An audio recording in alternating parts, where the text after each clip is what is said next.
நீங்க நல்லா ஒர்க் பண்றீங்கன்னு உங்க ஆபீஸ்ல உங்களோட சேலரிய வந்து 20% வந்து இன்க்ரீஸ் பண்ணியிருக்காங்க. இது பிடிக்காம உங்களோட ஃப்ரெண்ட் பார்த்தோம் அப்படின்னா வந்து உங்கள பத்தி தப்பு தப்பா வந்து மேனேஜர்ட்ட போட்டு குடுத்துட்டாங்க. ஸோ இப்ப இதனால வந்து உடனே பார்த்தோம் அப்படின்னா ஒரு 20% சேலரி வந்து டிக்ரீஸ் பண்ணிடுறாங்க.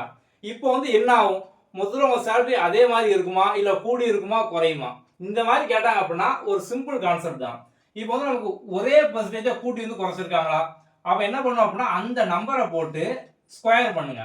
டிவைடட் பை எப்போதுமே காமனா 100 தான் வந்து போடணும். நமக்கு 20 ஸ்கொயர் 20 இன்ட்டு 20 400 தெரியுமா? 400 வந்து போட்டாச்சு.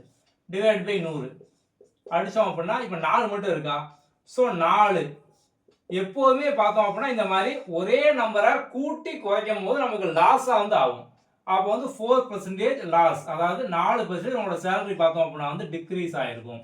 இப்போ இங்க வந்து சப்போஸ் 50% கூட்டி 50% குறைச்சிருக்காங்க அப்படின்னா அதே தான் 50 ஸ்கொயர் டிவைட் பை 100.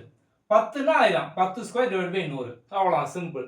ஸோ இந்த மாதிரி வந்து உங்க லைஃப்ல யாரும் உங்க ஃப்ரெண்டு பண்ணுவாங்க அப்படின்னா அவங்க வந்து டேக் பண்ணுங்க.